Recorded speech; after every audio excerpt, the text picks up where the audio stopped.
Hey, everybody. Good evening and welcome to Talking with Pastor.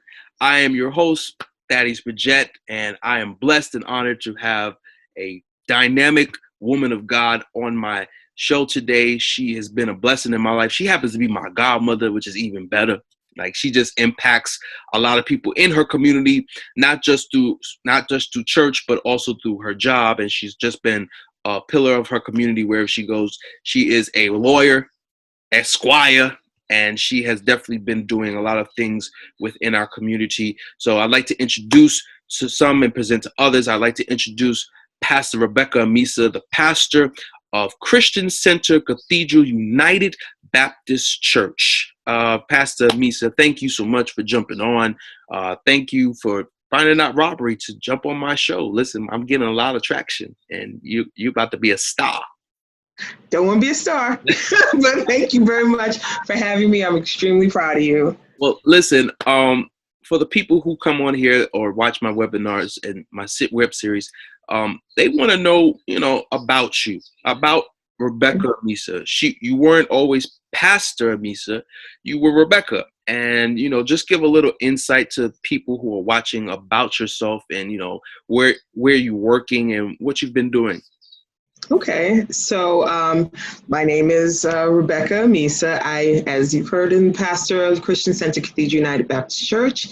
I grew up, born and raised in the Bronx, educated in the Bronx for elementary school as well as high school. Went to college in SUNY Binghamton, and also went back to law school. And I am a person who believes that you never leave your community.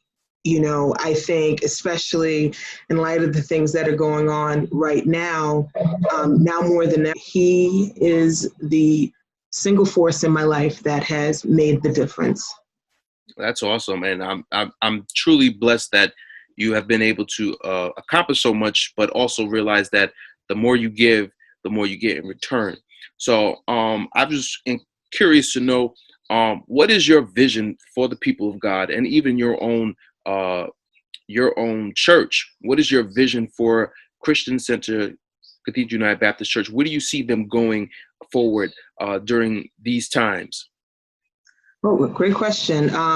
My vision is to make God's vision come to pass, to spread the gospel into all the lands, all the continents. And I believe we do that. How will they hear if there isn't a preacher? And how will they hear if people aren't talking about the word and testifying to what God has done?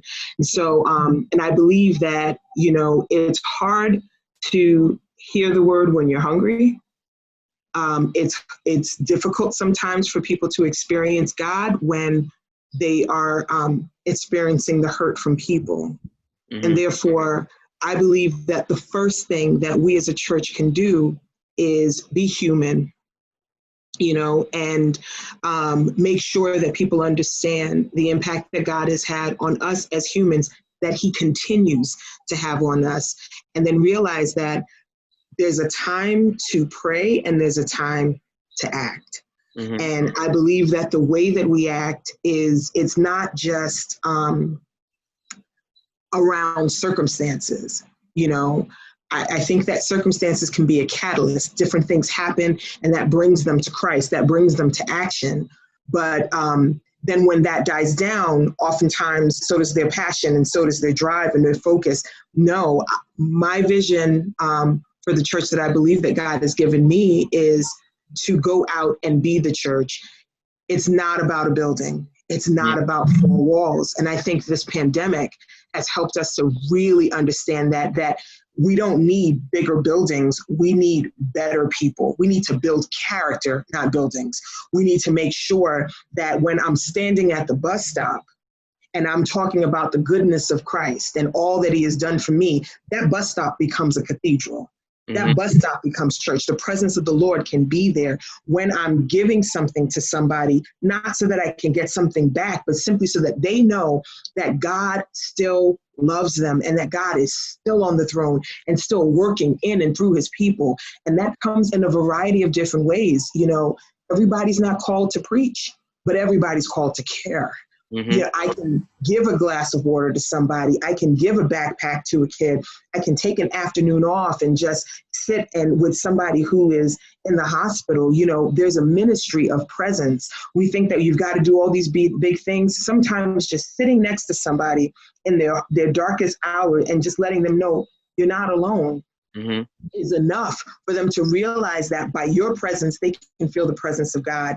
That is what I think is the most important thing. I love all of the different things, and I think I don't have any issue with big churches. I think all aspects of church fill out and complete the vision that God has. There are people who need to be in larger ministries, and there are people who need to be in smaller ministries. Mm-hmm. But as long as we are all doing the work of the Lord, that's all that matters. And so our church, we do a lot of community outreach because I do believe that it is very important for us to make God's presence known, right? When he said, whatever you do for the least of my people, that you do unto me. And so that's why we're a little church, but we try to do as much as we can and don't allow size to limit the impact that we have. So we do things like we have a bread ministry where we partnered with ShopRite, and they give us baked goods, and we also supplement that with canned food that we get ourselves. And we try to feed the people, realizing that, everybody needs. We do a vacation Bible school at the end of every summer, and we do it during the winter break. And what we do is we try to do it at the times that we recognize that people, the camps are over, so that we can help parents to bridge that gap. So there's people who have to work. They can't afford to take that last week of summer off. Well, we want to take those kids in. We do it for free. We do college tours, so that kids can realize that they have access to a higher education. Because if you don't have anybody in your family that's ever done this, if you've never seen this modeled out, it is extremely hard to envision something that you've never seen before. So giving these kids exposure to different things is really what we're trying to do. And we do various things. We have financial seminars because I believe that, it's the love of money that God says is the root of all evil, not money itself. And learning how to be a good steward of what God has given us is so important, especially as a child of God, so that we can advance the kingdom. Salvation is free, but nothing else is. And so we've got to learn how to, really manage and maintain the things that God has given us. So just realizing that it's more than just the spiritual. We want to speak to every aspect of the human experience to show them how to invite God, how to invite Christ into that, so that you can have life and have it more abundantly.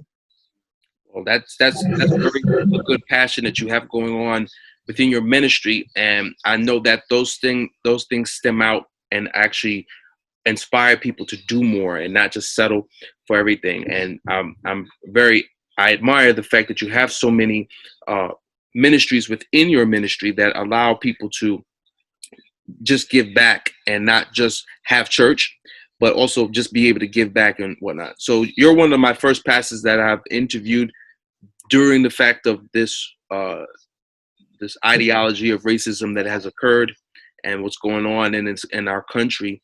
And from a spiritual leader, because you are a spiritual leader in your community, how do you think we will resolve this problem, or even make it better, or add an addition to what Dr. King's legacy had left behind? And we are the remnants of his legacy. So what do you think we're going to do as the church, as the body of Christ and the church? What is our step in what is our involvement in this? So I believe that God has already laid out the blueprint for us. If you recall Esther, in the book of Esther, we're called for such a time as this. Mm-hmm. And we need to have the mentality that if I perish, I perish. Mm-hmm. I need to move forward and allow God to use me. And what I was sharing with someone the other day was there are multiple ways to impact and to be effective, an effective agent of change. Mm-hmm. there is a place for the people who are protesting peacefully. There is a place for people who are, posting things on social media. But those are not the only avenues that it's going to take in order for us, especially us of the household of faith, to allow God's vision to come forth, And so I believe that each person needs to do their part. There are some people who can't get out and protest right now, but they have a unique set of skills that allows them to do something else. I do believe, as God has told us in his word, that we're never supposed to act out of violence. I understand the frustration that leads to that, but I don't condone looting and other types of activity. And as I was sharing with one person the other day, I said, if we can get together and we can organize on the spur of the moment like that to burn down a building, we can organize to pool our collective resources together and buy that building. If you want to really, because after you've burnt that building down, now where do you shop? Where does your grandmother get the needs that she has that now she's got to take 2 buses to go to get? No, if you really have an issue with what's going on and you want more ownership, you want more autonomy, then you need to own. And so I know a lot of times we feel like, well, I don't have any money, but guess what?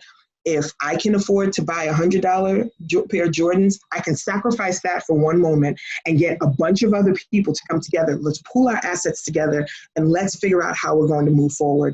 I believe that we, of the people who are called by his name, have to get out and lead by example. That yes, now that we have the world's attention, what are you going to do with this? It's the same thing that was happening with the pandemic. Everyone was scared. We're fighting this enemy that we cannot actually see, right? And it was at that time that people had a call to come back to God. Now that you have the attention, what are you going to do with it? As God has told us, I look at the example of Christ, and he was not one for the status quo. He bucked every single convention that was going on at the time because he was about his Father's business, and we need to be about God's business as well. And that is making sure that not only is there equality from a racial perspective, but what can we do to make sure that there's equality on every single level, on every single level, and I believe that we really can be agents of change, but it requires us to do more than just complain. It requires us to do more than just comment on the status of the way things are. It requires us to pray. I believe that, as one person told me, prayer is the least and the most thing that you can do all at the same time. It might not seem like it's doing much, but I know the power of prayer, and I am a living witness to the effectiveness of a fervent prayer from a righteous person. And so I believe that, yes, it's a time for us to pray, and it's also a time for us to act and to do it in a way that will please God, to do it in a way that will actually bring about long-lasting change, to do it in a way that will bring forth the kingdom in the way that God intended for it to be done. Well, I thank you so much for giving your share on that, and that's a very hot topic right now, and people don't know how to address it, and people don't know how to voice their opinions, and everybody has their differences and things like that. And I'm so glad that you made it transparent because and neutral on the spectrum of being a community leader. Pastors are community leaders. Don't be fooled. Because you're not a politician or you're not a councilwoman. Pastors are community leaders in their community. So what I want you to do before we end our episode today is just want you to tell the listeners or the viewers out there where your church is, the name of your churches, days of the hours of service that you have, any of the ministries that you have. And I just want you to leave us on a good note and give us some spiritual advice and spiritual inspiration for the people of God. So the name of our church is Christian Center Cathedral United Baptist Church. We are located at 3372 White Plains Road. It's between 224th and 225th on White Plains Road. In the upper room, And I want to leave this message. God is still on the throne. In this time that just seems so perilous, where it seems as if the church is hurting and the people of God are hurting from every different aspect. We're hurting spiritually, we're hurting emotionally, we're hurting psychologically, we're hurting financially as the number of jobless claims just continues to increase. That God is not dead. And I still serve a God that does not sleep and does not slumber. And because God does not sleep nor slumber, we need to act accordingly. We were made in his image, and we need to do the same thing. We need to make sure that we are impacting change in the way that we can. If you can't protest, you can write. If you can't do small things, you can still impact change in whatever way you can. And it's important for us to make sure that we're doing that. And it's important to make sure that we continue to pray for this world, because the government sits upon his shoulders. Well, thank you so much, Pastor Amissah.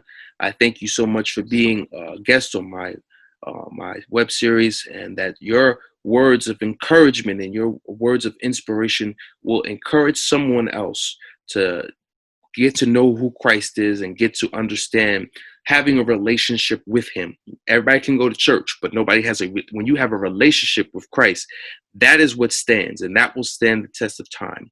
So until then, everybody, this is Thaddeus Paget from Talking with Pastor. Have a great weekend and be blessed, and continue to let your light shine. God bless. I thought I told you that it won't stop.